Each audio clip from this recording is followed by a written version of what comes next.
So, the first question, do we love Google? Do we hate Google? Well, I don't think we have a choice. We have to work with Google, whether we hate them or love them, because they are a monopoly. And Dan, I don't know what definition of monopoly is, but I think you certainly pass for monopoly. And with 83% market share of travel search in the UK, you can't bypass Google. But we must start looking for alternatives. So we've been scratching our heads, and we came up with a scheme originally called Google Bypass, until my good friends reminded me with lawyers' letters and writs that thou shalt not use the word Google anywhere apart from in their title. Fair enough. So we renamed the scheme Share and Earn. So I'm going to very briefly show a few slides about what we're trying to do, why we're trying to do it. So do we want to bypass Google? Well, the question is, well, why would you want to do that? Well, fundamentally, the only people making money in UK travel at the moment is Google. And they're making lots and lots and lots of money. Because of the average 11% online commission that is made by a retailer, they're paying about 75% of that in click costs to get the advertising. Now that obviously varies between different travel agencies. It varies if you have a high repeat factor. It varies if you have a very strong brand. But at the moment, the most profitable company in travel in the UK is Google. So what do we do about that? Well, first of all, you've got to look at using your customers. Yeah? Customer loyalty, if you rely on Google, is inherently going to be low, because every time you put your brand into a search, you're going to have 20 other names popping up against it. Unless, of course, you're a major brand and you can influence Google in some way that we don't know about. But I'm sure Dan will fill this in on. Personal recommendations are obviously massive. If you've got a customer base, who better to recommend your products to other customers? So how do you actually get hold of that? How do you actually enhance that? And also, a recommendation for customers is unique. You really can't get a strong recommendation than somebody saying, I went on all of these guys, they're good. So we came up with what we call the first personal affiliate scheme. And what we're trying to do is incentivize our customers in a very simple, low admin way to promote our offers. So first of all, I'd like to stress this is a scheme in its infancy. It is not right yet. We're working on it, we're developing it, we're playing with it and trying to understand. Because if you look at the alternatives to Google, there is not a search engine alternative to Google.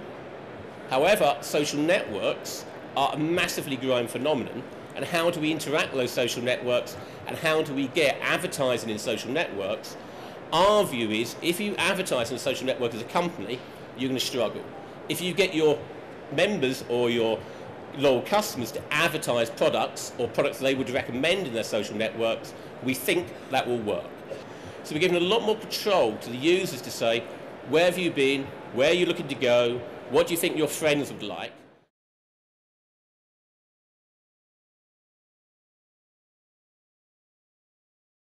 I can give you a breakdown of the three areas of queries that we do look at Google. We look at brand queries, we look at generic queries, and we look at everything else, which is largely your tail.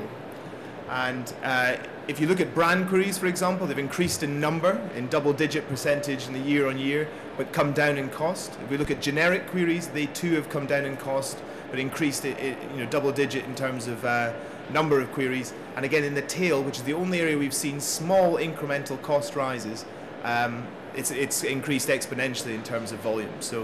So I think it's just very important to know which part you're playing in. It'd be very, very wrong to say that across the board costs are increasing within search marketing.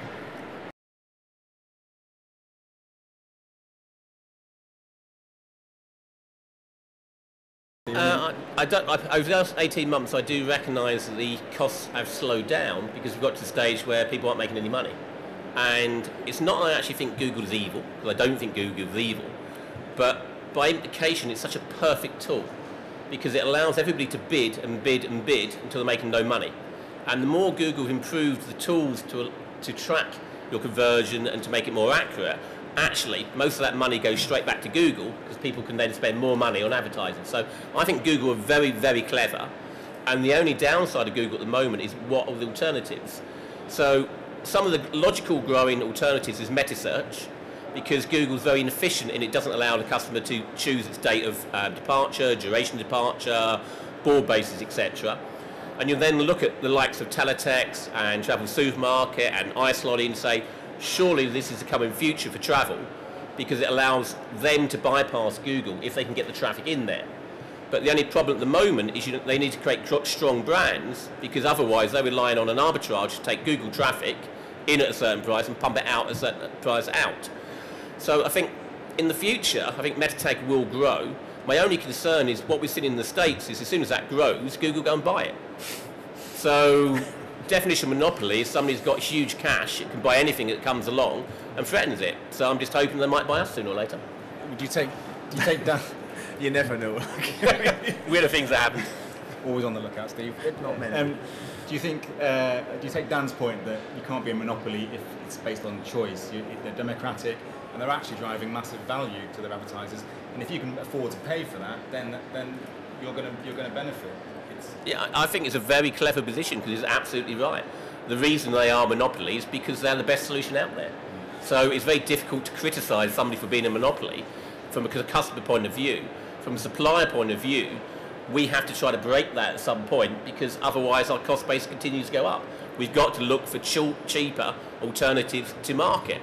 But unless we can find partners to work with who provide a great alternative, that's hard. Or unless we can provide an alternative to ourselves, that's hard. So at the moment we seem to be locked into this cycle that Google is a required evil. There's a few things I'd like to ask though, Dan. The Kentucky Fried Google algorithm, because apparently you can't tell anybody how it works, but it clearly benefits people who've been there for a long time at the top of a listing, have a high CTR, which therefore means they have to pay less, which means the longer you've been there, the bigger you are, the less you pay to have the same position. You're talking about paid search? Yes. I think there's no doubt that people who have established a long history, so Google rewards relevancy, and therefore the relevancy metric is the number of times that people click on the ads, and we're the only search engine that does that. So I think if you have established a history of being extremely popular to the consumer, then it's understandable that Google should still keep offering that result to the consumer. It shouldn't suddenly favour somebody who's less popular.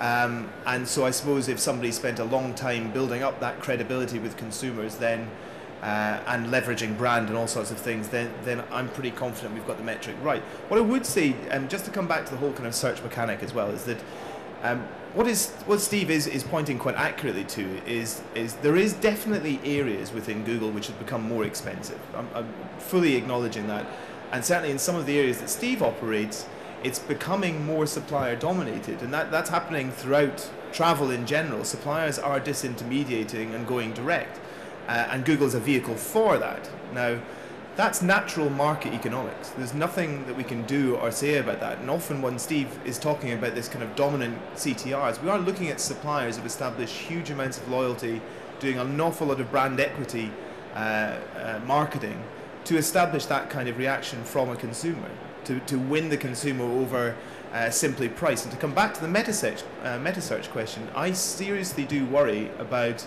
the idea of marketing wholly around price. Meta-search is based entirely on price. If you want more traffic from a meta-search company, you have to lower your price. You can't optimize in the way you can in search marketing. So we shouldn't forget that search marketing is not advertising about price. There's a reason that we don't have price parameters in search marketing, because we don't drive that down that route. And often people do forget that there's brand equity and all sorts of other aspects that people can sell their product around, rather than just price. Price is a route to small margin. Small margins are a route to lack of competitiveness in any market economy, and that includes something like Steve's proposing, because ultimately, if every business was doing what Steve was doing, you would have to see escalations in terms of the commissions you were paying people to get them to post, and ultimately you're back in the same market economy that you have everywhere else.